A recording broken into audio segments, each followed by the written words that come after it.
Agora na Novo Tempo, Código Aberto.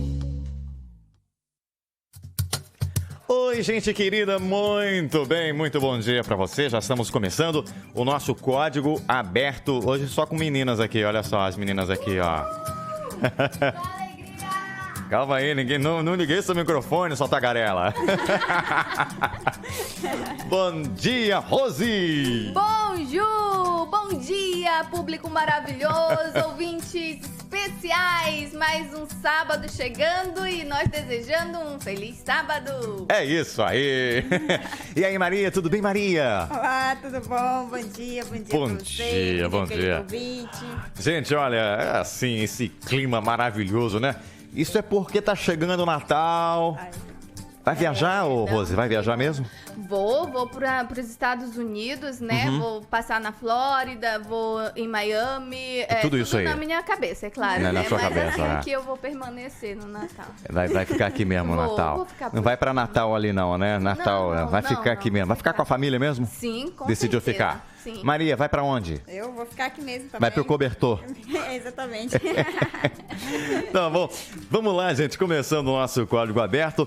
Hoje nós estamos na 12ª lição. Me corrijam aí se eu estiver errado. 12ª. Não é? 12ª. Estamos chegando ao final de mais um trimestre. Pois é, e passou rapidinho, né? Essa lição vai deixar saudade, a gente aprendeu bastante, mas o que nos consola é saber que a próxima lição vai ser sobre o livro do Apocalipse. E tem gente que fica até com medo, né? Ai, vai ter um montão de bicho aí, a rádio vai virar zoológico. Não, fica tranquilo, não é nada disso, né? Gente, vamos lá, vamos falar com Deus, Maria? Ora pra gente começar? Vamos lá. Bondoso Pai, Senhor, que alegria estarmos mais uma vez diante da Tua presença para estudarmos a Tua palavra. Amém, Senhor. Pedimos, ó Deus, que neste momento nos ajude a compreendê-la.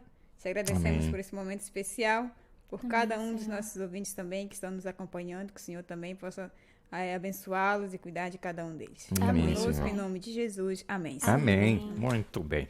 Então vamos lá, gente. Essa semana estamos aí praticamente na reta final dessa lição, dessa série. E hoje a gente vai recapitular o que a gente estudou ao longo da semana. E nessa semana a gente falou sobre a organização e a unidade da igreja. Eu queria fazer uma pergunta aqui, dentro do que vocês estudaram, obviamente, claro. Por que uma igreja? Será que alguém não possa um dia pensar, não, para que eu preciso frequentar uma igreja, uma denominação, se a salvação é pela fé, não é pela frequência à igreja? Eu poderia simplesmente ter fé em Deus e, na minha própria casa, adorar a Deus ali com a minha família e tal, ou sozinho mesmo?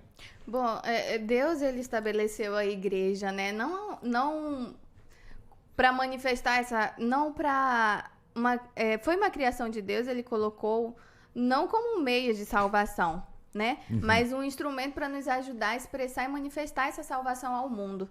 E de fato, às vezes, a igreja que a gente congrega, né, Didi? Sim. É aqui na BR. É. Né? Então aqui é uma expressão de que alguém que está passando e olha para cá, poxa, será que aqui eu encontro refúgio? Será que aqui, de repente, eu encontro aquilo que eu tô precisando? E a gente sabe, a gente até conversa sobre isso, como ela é itinerante, né? Como as pessoas entram, saem, às vezes não voltam mais, às vezes um dia volta porque veio aqui. Então, assim, é uma manifestação do amor de Deus para a humanidade. Onde é que eu vou buscar? Eu vou bater em uma porta de uma casa para procurar a Deus? Quando ele vê que tem algo público ali, que ele tem acesso livre àquilo, facilita. Então, acaba se tornando, assim, um instrumento facilitador. Ok, facilita, né? Para que todo mundo esteja Exatamente. unido, né? Essa questão da unidade. Se não tivesse uma igreja, não haveria unidade, né? Exatamente. Agora, tem uma outra coisinha a mais que eu queria que ela não respondeu. Acho que você vai responder. A igreja, ela foi organizada com um propósito, né? Não para salvar, porque o único meio de salvação é Cristo Jesus. Sim. Então, só ele pode nos dar salvação. Mas a igreja, ela foi estabelecida com o propósito para pregação do evangelho, para missão, né? Então, o propósito de Deus quando estabeleceu a igreja foi exatamente isso, para que nós pudéssemos levar esse evangelho De maneira organizada, né? Exatamente, isso aí. Para outras pessoas. Então, as pessoas quando congregam, quando estão unidas ali, né? Essa unidade, ela deve servir para esse propósito, pregar o evangelho. E sem contar que é o seguinte também, a gente poderia aqui complementar o que vocês disseram. Se cada um seguisse do jeito que quisesse, olha que confusão não seria. Agora, quando você faz parte de uma igreja que tem uma doutrina, né, todo mundo crê na mesma doutrina, não que todo mundo não possa ter ali alguns pontos de vista diferentes, mas não é questão doutrinária, às vezes uma coisinha ou outra, né? Mas aqui as doutrinas base da igreja devem ser unidas, todo mundo deve acreditar na mesma coisa, né? Para que não haja uma confusão, né? E a igreja, nesse sentido, ela ajuda as pessoas a encontrarem um caminho da verdade. Exatamente. Né? Ajuda bastante. Então vamos lá. Vamos seguindo aqui, porque eu queria fazer uma pergunta para vocês. Eu conheço muitas igrejas por aí. Dizem, não sei qual é o número, que está todo dia mudando, mas eu já ouvi falar mais de 36 mil tipos de denominações diferentes que existem. Denominações, né? E a Igreja Adventista é apenas uma delas, dessas 30 e poucas mil que sejam aí, ou 40 mil, alguns falam. E vai aumentando, que aí esse número aqui pode ser daqui a 10 segundos... alterado. Já está desatualizado. Mas a minha pergunta, a Igreja Adventista do sétimo dia, ela tem dono? Ela tem um dono? Ela pertence ali ao pastor B ou C? Ela pertence a um pastor assim, a Igreja Adventista? Tem sim um dono. Esse não, dono mas eu tô falando aqui. É o Deus. Mas não foi um pastor que criou essa igreja, não? Não. Nós vamos fundar uma igreja aqui e tal. Não tem igreja, não tem um dono. É uma organização, né? Foi assim, a história da Igreja Adventista ela é bem interessante.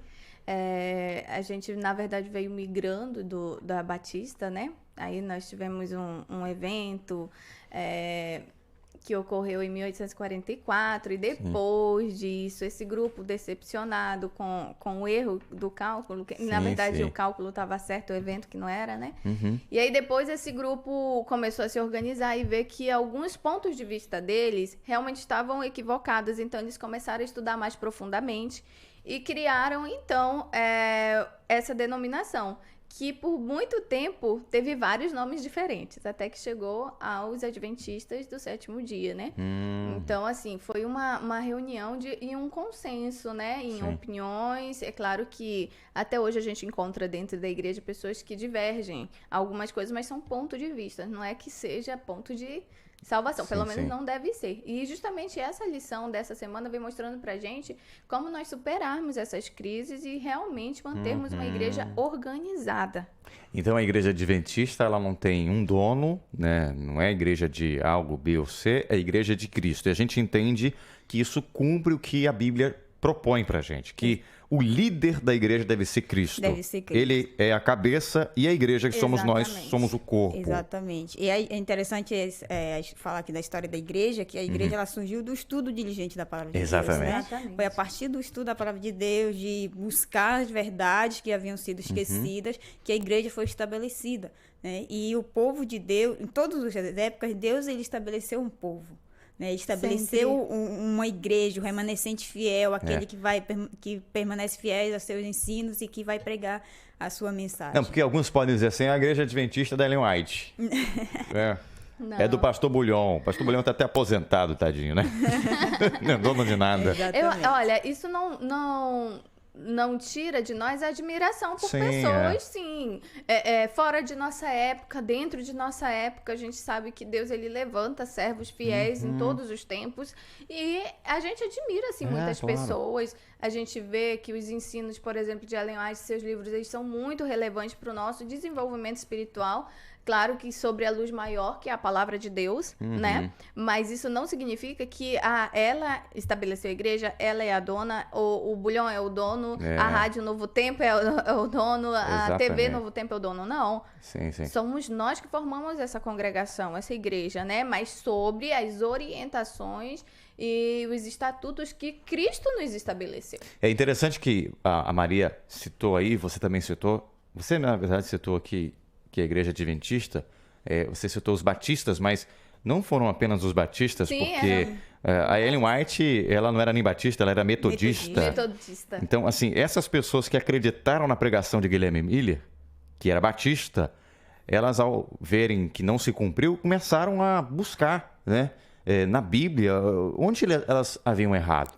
E depois de muita oração, de muita busca, eles entenderam que o cálculo estava certo, mas o evento, como você falou, estava errado. E depois começaram a estudar mais a Bíblia. Aí começou a formar uma igreja. Começaram a descobrir, estudando, e todo mundo junto ali, né? Outras verdades que foram descobrindo. Agora, a verdade é que Cristo, ele é o líder dessa igreja. Sim. Qual é a segurança que nós temos quando Cristo é o líder da igreja? Quando eu coloco um líder que está entre nós agora, um pastor, se o pastor cair, a igreja toda cai. Agora, quando Cristo é o líder, a igreja está sempre firme, porque Cristo não caiu. E ele permanecerá para sempre. Permanecerá para sempre, né? E essa é a sua igreja. É assim que, quando Paulo ele faz essa comparação aqui, né? A igreja é o corpo, né? Sim. E Cristo é a cabeça, que é o líder, né? É interessante, nós já até estudamos aqui, né? Faz muito tempo, mas a gente percebe aqui que essa questão de ter Cristo como cabeça, como líder, né? Ela nos remete à questão da obediência, né? E a igreja, ela deve estar submetida a essa obediência, né? Sim, a vontade dele, de Cristo. Não é a vontade do pastor, não é o que meu pastor fala. Exatamente, é isso que vai me dar segurança para permanecer. Por isso que a igreja de Deus, ela vai permanecer, né? Nesses últimos dias, o povo de Deus permanece fiel, né? Porque ele é o líder, ele mantém. Por isso que o povo de Deus, como a gente já tinha estudado anteriormente aí nos outros programas, a igreja de Deus deve estar focada no Novo e no Velho Testamento. Não é só no Novo ou só no Velho, né? Tudo que vem de Jesus. Porque Jesus seguiu o Velho Testamento, o Antigo Testamento. Até porque se nós esquecermos o Velho Testamento, não temos por que ter o Novo, né? Exato. Se Jesus esquecermos o Velho Testamento, não existe pecado, então por que Jesus viria? Exato, Então, e sem o Antigo, a gente não consegue provar na Bíblia que Jesus é o Filho de Deus, porque é o Antigo que prova que ele haveria de vir, né? Exatamente. Mas vamos lá, eu quero correr, porque ela tem que sair já, e só tá você hoje aqui, o Romário se atrasou. É o seguinte, que coisa é essa de liderança? Que liderança é essa que a gente aprendeu aqui?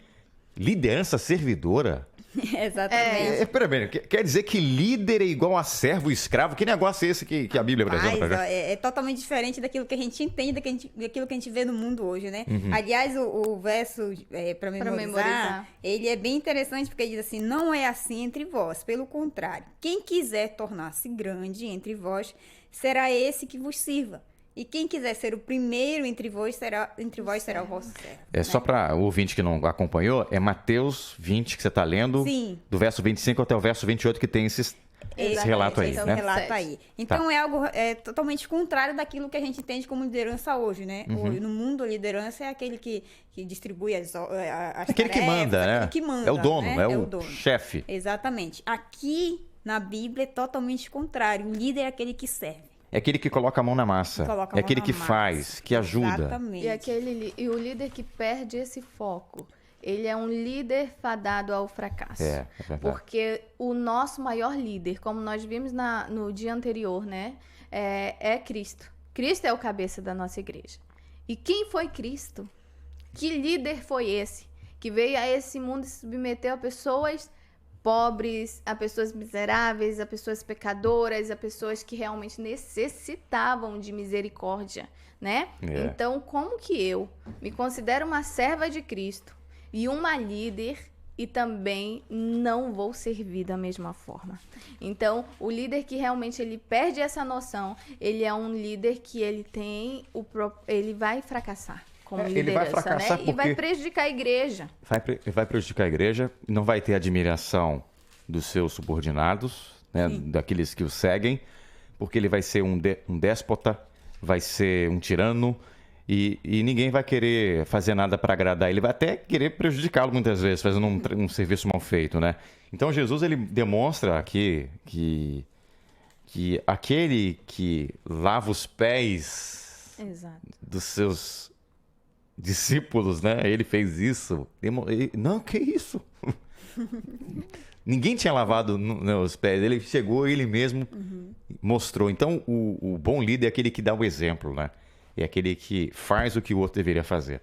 Que legal. Vamos seguir aqui, porque o nosso tempo está acabando.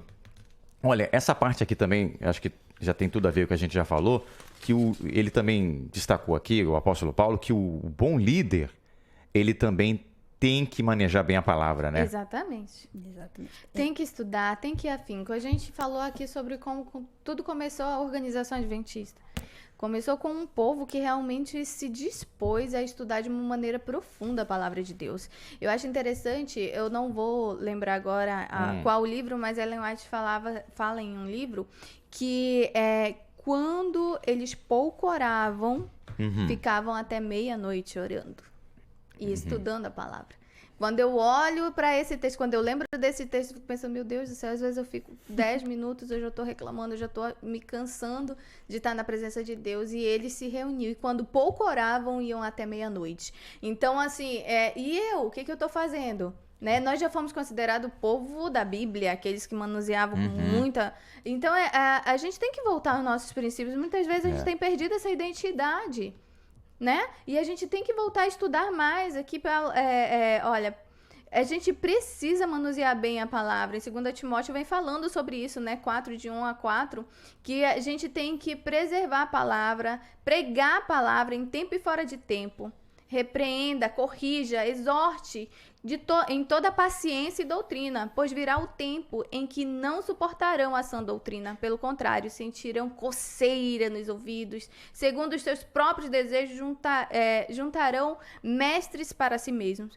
Eles se recusarão a dar ouvidos à verdade, voltando-se para os mitos. Então, se eu não consigo me alicerçar hoje, se quando eu tenho a oportunidade de fazer isso, eu não estou fazendo, quando vier esse tempo, que já é próximo, aí que eu não vou sentir mesmo. E o vento das más doutrinas, das falsas doutrinas, vão me levar facilmente. Porque eu não estou sabendo, né? Não conheço, então fica fácil alguém me enganar. Agora, você que nos acompanha aí, que é de alguma outra igreja, vocês têm percebido se o seu pastor ele usa a Bíblia? Porque muitas vezes pode acontecer de, num sermão inteiro, a pessoa nem citar um único verso da Bíblia, né? Ou quando usá-lo de forma errada, equivocada.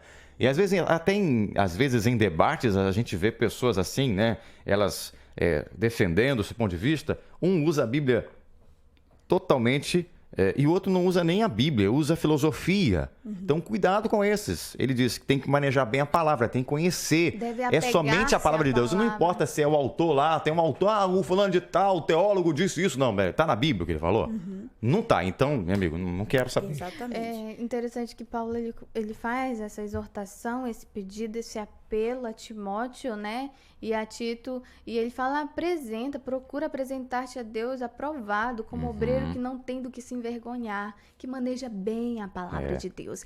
E eu fico pensando assim, eu pego pra mim esse verso, né? Eu fico pensando assim, Jesus está falando isso pra mim, Rose, aprofunda-te na palavra, procura apresentar-te diante de Deus e dos homens como alguém a quem não tem como envergonhar a Deus. Legal porque você está falando isso, porque esse líder aqui não é só para o pastor, nós que também estamos dirigindo alguma coisa na igreja, somos líderes, você é líder, ela é líder, eu sou líder, então a gente tem que saber manejar. Agora, a questão não é só saber usar os textos corretos também, mas a tua vida também, você tem que seguir aquilo que você prega. Tem que ser coerente, Tem que ser coerente, senão fica feio, né? Quando Paulo ele citou esses textos aqui, ele nos remete à volta de Jesus nos últimos dias. Então, nós temos responsabilidade dupla aqui, né? Entender e compreender a palavra de Deus para que nós possamos saber qual a sua vontade para nós nesses últimos dias e pregar essa palavra de maneira correta, de maneira coerente, da maneira como Deus apresenta para as outras pessoas também.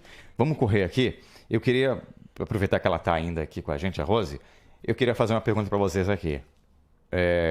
Quando é necessária uma disciplina? Porque aqui também tem questão de disciplina. A gente está vivendo uma sociedade não diferente de muitas outras que a gente viu na Bíblia, né? De pessoas que se apostatam, pessoas que erram, pessoas que pecam. E você pode até ter um bom líder, um líder que tenha essa liderança servidora, mas nós lidamos com pessoas falhas, pecadores, e pode ser que alguém, mesmo sendo bem liderado, prefira pecar. Quando essa disciplina aí é necessária? Olha, tem um texto aqui de 2 Timóteo 3,16 que ele fala assim, né, que a Bíblia ela é útil para o ensino, para a repreensão, para a correção e para a educação na justiça.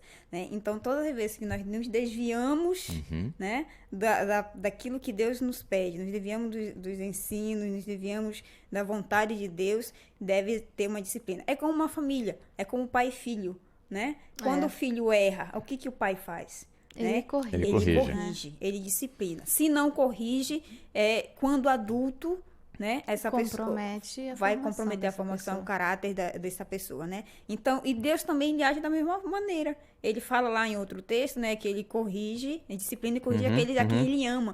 Então, a disciplina aqui não é um castigo, não é porque ama, é porque eu te amo que eu tô te disciplinando, é porque eu amo que eu tô te corrigindo, é porque eu amo que eu tô te ensinando qual é a maneira correta de viver. E como é essa disciplina de Jesus aí? Ela é com amor, né? Ela serve para preservar a pureza da doutrina, preservar a pureza da vida e da prática. Eles estão nos instruindo a isso. Agora, trazendo para nós em especial, Diógenes, a gente costuma olhar a disciplina, quando a gente olha para a gente, sempre aquele que está disciplinando, né? É como um pai, mas eu sou o pai, eu sou a mãe que estou disciplinando. Mas e quando é que eu vou ser disciplinado? Como é que eu vou aprender a olhar isso de uma maneira diferente? Sobre um aspecto e uma ótica diferente. Quando eu tiver que ser disciplinada, quando eu não ser essa obreira que se apresenta diante de Deus e das pessoas sem motivo de envergonhar, mas quando eu envergonhar, quando eu cair, o que acontece? Será que eu vou olhar para essa disciplina como? Com amor. Já aconteceu isso comigo, né? E assim, eu tive que ser disciplinada, de fato. E eu recebi isso com amor. Eu vi assim, a misericórdia de Deus. Eu disse, Pai, muito obrigada, porque o Senhor permitiu usar pessoas para me corrigirem a tempo. Se eu tivesse camuflado, né, tudo, mais tarde eu ia estar perdida, ia estar fundamentada em uma mentira, ia estar pregando uma mentira. Então, assim, para mim foi muito bom. Eu observei isso como uma bênção, né? E que a gente também possa ver desse jeito. Não que a gente tenha que cair. O que eu tô falando é o seguinte, se você vier a cair, não fique triste ou chateado com o líder da igreja que vem até você para te corrigir. Isso é uma prova de amor. Agora, é claro, líder, saiba como corrigir. Né? É a disciplina que só é remoção de nome e não busca salvar, é uma disciplina Exatamente. Falha, né? Que o objetivo da disciplina é justamente esse, né? É salvação. Isso, a gente pega a varinha para a pessoa se lembrar que não pode mais viver no erro, né? Exatamente. Gente, eu vou ter que... Não, vamos terminar, porque você só saindo você já não dá mais, né? Então vamos terminar aqui. Quem fez a oração inicial foi a Maria. Você a Maria. Termina aí orando pra gente. Já estamos dentro do horário. Lembrando que a gente o tema de quinta era organizando para missão, né? Toda a autoridade foi dada no céu e na terra. Deus, ele veio aqui, ele mostrou pra gente o que fazer na prática e disse assim, ide, pregai o evangelho. Então essa é a tua missão. Meu irmão que está nos ouvindo, é a nossa missão aqui de quem está falando. Porque falar às vezes é fácil, mas praticar tem que ser coerente, né? A gente aprendeu aqui que a igreja, ela não é para ficar esquentando o banco, não. Exatamente. A igreja foi feita, como a gente falou no início, para pregar o evangelho. Para servir a comunidade. Todo mundo tem sua parte. Ela é organizada com um propósito, que é pregar o evangelho. Então vamos terminar. Ora pra gente. Eu só queria mandar um abraço aí pra Panificadora JB, aí no bairro do Aurá. Novamente, um abraço especial pra vocês, olha pra lá, olha pra lá. Fiquem na paz, todos os nossos ouvintes. Então ora pra gente. Vamos orar. Santo e bondoso Deus, a Ti elevamos as nossas preces, ó Pai, as nossas vozes com a certeza de que chegam até o Teu trono de graça. Para pedir misericórdia. Misericórdia por nossas falhas, muitas vezes, Senhor. Muitas vezes também temos falhado contra Ti, contra a Tua palavra. Os Teus ensinos estão sobre nossos cuidados e muitas vezes a gente não tem zelado como deve. Muitas vezes não temos buscado com afinco que devemos buscar. Não temos estudado como devemos estudar e não temos praticado como devemos praticar. Nos perdoe, ó Pai. Que a Tua mão de misericórdia seja estendida sobre cada um de nós. Amém. E que o Senhor venha nos dar a Tua paz e a certeza de que o Senhor está conosco. Hoje e sempre. Amém, Senhor. Amém. Pai. Gente, valeu. Obrigado, viu, Rose, por ter ficado até agora.